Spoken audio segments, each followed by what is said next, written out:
Baik, Assalamualaikum warahmatullahi wabarakatuh, saudara-saudara sekalian.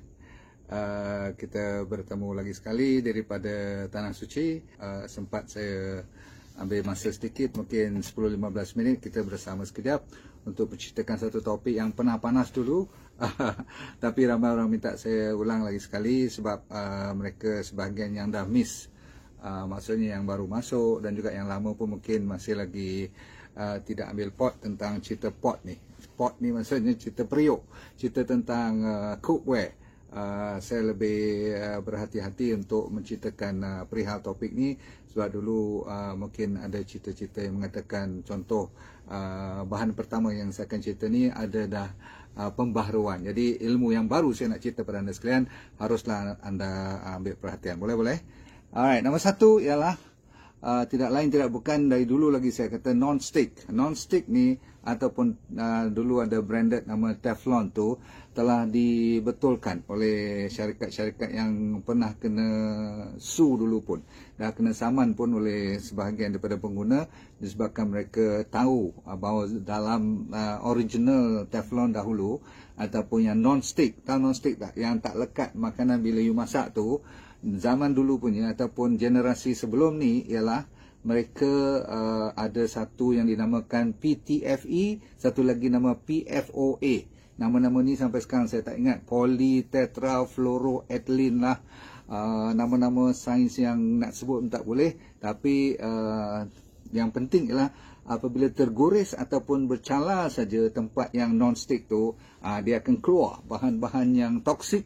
Dia ada fume nanti bila panas daripada 100 degree centigrade dan ke atas, maka jadilah masalah seperti batuk, seperti pening kepala, loya, muntah. Ada setengah orang yang terlalu lama berdepan dengan non-stick ni, kadang-kadang kat restoran semua tu dia tak sedar pun. Pekerja-pekerjanya senang dapat sakit, senang dapat kalau lama sangat brain boleh jadi rosak, paru-paru tu terutama sekali, sesak nafas. Yang penting sekali ada masalah pet, tahu tak, binatang-binatang peliharaan ni sampai ada yang mati pun dah. Yang tu yang company ni kena sue tu dulu. Lepas tu ada kes-kes yang question mark sampai ada cancer of ovary orang perempuan, cancer of the breast, dan orang lelaki cancer of the prostate. Jadi tak pasal-pasal you nak makan je, bukan buat salah apa pun. Rupanya tempat bukan bahan makanan tapi bahan tempat masak tu. So siapa yang kalau tak diambil yang generasi terbaru, you check dulu yang non-stick tu. Saya tak tahulah, tukang jual tu mesti kata tidak ada masalah, semua ni dah dibetulkan. Tapi bagi saya tak apalah, tak stick pun tak stick lah. Biar melekat-lekat sikit, kita gosok, kita cuci juga. Sebab apa? Nanti saya cerita 5 yang banyak lagi you boleh pakai. Buat apa nak pakai benda yang was-was, betul tak? So nombor 1 non-stick. So please try to orang kata get away. Nombor 2 ialah yang ni saya pernah pakai dan saya pernah masa main masak-masak dulu. Siapa pernah main masak-masak dulu? Alah, zaman budak-budak dulu main kahwin-kahwin pun ada, betul tak? Pandai budak-budak tu dulu.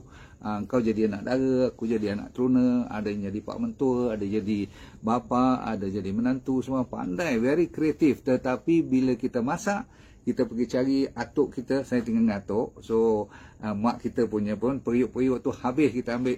Kita cuma kata pinjam mak sekejap, yang kecil je. Tapi pandai kita masak nasi, kita masak sayur dan sebagainya. Tapi aluminium yang kita pakai tu, kalau betul-betul aluminium, memang dia dangerous. Saya ulang lagi sekali, aluminium yang kita kadang-kadang periuk kenduri kenara tu pun you kena hati-hati. Lagi banyak aluminium yang material kita pakai, dia boleh merosakkan kita punya thyroid. Tahu thyroid tak? Depan halkom ni. Lepas tu maklumlah kalau thyroid problem, lelaki ke perempuan ke, memang bermasalah nanti. Body kita tak boleh berfungsi seperti normal. Lepas tu dia juga merosakkan nerve, neurotoxic. Nerve kalau dia dah mula kacau, siaplah. Ya, kebas lah, rasa tak betul lah, tak boleh fokus lah. Kalau otak pula dia ganggu sampai boleh jadi nyanyuk cepat pun.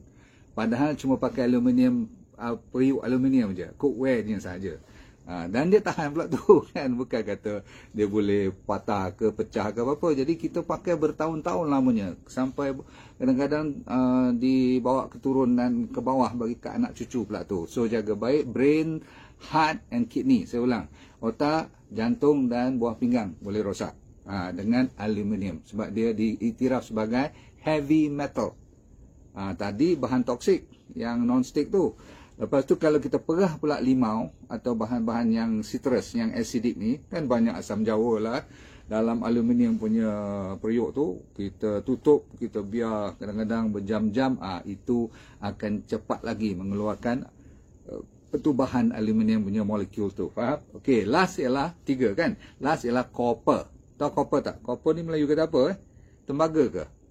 Tapi beras pun orang panggil tembaga, bronze pun orang panggil tembaga. Okey. Tapi beras dengan bronze tu not too bad. Yang bahayanya copper tu sebab di kedai-kedai India mereka suka pakai copper. Faham? Kalau kadang-kadang warna-warna macam kemerah-merahan tu kan. Dia sebenarnya copper ni lembut. Tapi kalau dia dah terlalu panas, dia akan keluarkan bahan yang boleh menyebabkan you boleh muntah. Setengah orang kalau yang serius sangat tu sampai muntah darah pun. Ni sains kajian mengubah cara pencernaan kita, GIT, gastrointestinal tract kita pun terganggu, dan terutama sekali dia tak bagus dengan makanan-makanan yang acidic atau makanan-makanan yang berminyak. Dia ganggu dia punya proses tu. Dan kadang-kadang yang kita tak suka tu, dia suka ada coating lagi dengan nikel. Bila copper campur dengan nikel, terus jadi racun bila dia dipanaskan. Sehingga kan boleh jadi cancer of the lung, cancer of the kidney, dan mengganggu kesihatan jantung pun. Baik, tiga-tiga ni anda ingat lagi sekali. Boleh saya ulang? Satu yang non-stick, nombor 2 aluminium, nombor 3 copper. Okey. So kalau boleh, bila saya kata tolong buang tu, maksudnya janganlah buang bagi kat kawan pula kan, sebab benda yang you tak suka tu tak elok bagi pada kawan. Faham? Kalau nak buang terus je lah.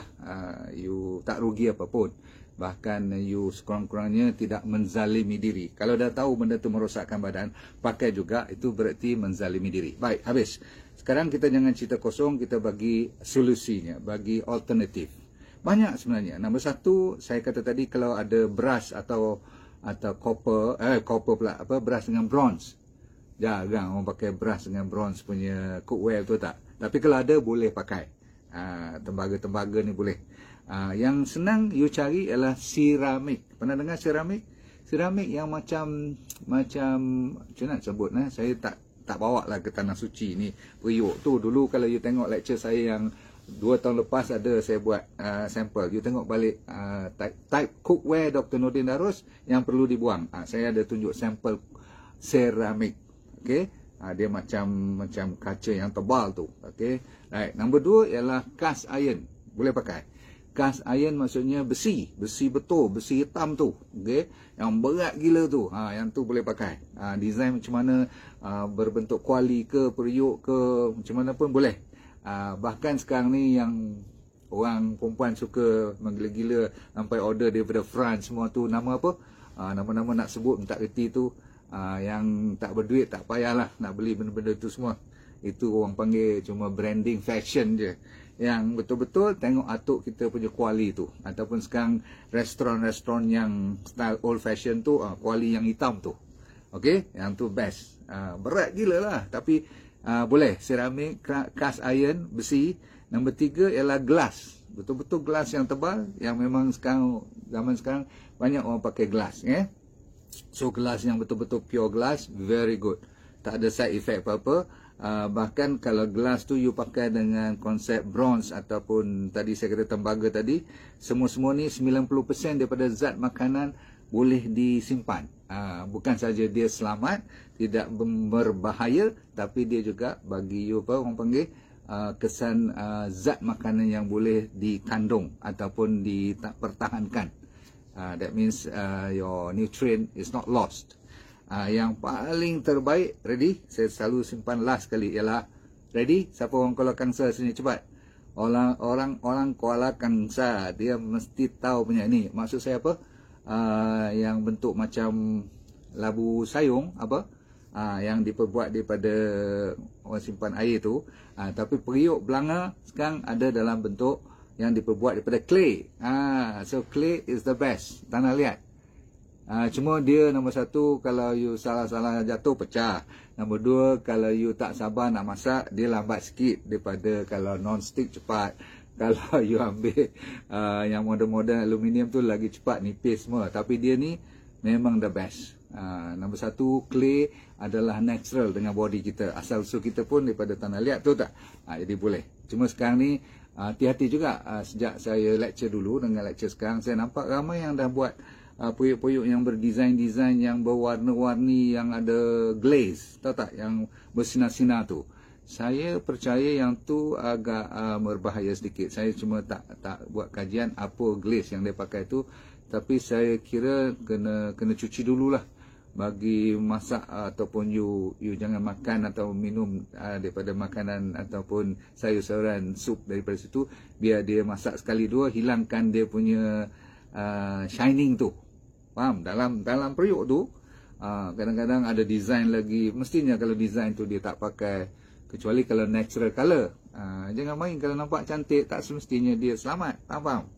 So minta dia punya tulisan tu kata organik lah, tulisan tu pakai warna yang organik juga. Okey, faham? Nanti kita duk marah ataupun duk tegur orang pakai non-stick, kita sendiri yang pakai yang cat yang bermasalah, bahaya pula. Okey, cukup dulu. Tentang clay tadi, kalau you dapat pure, suruh pak cik tu buat original untuk khas, tailor made untuk you saja.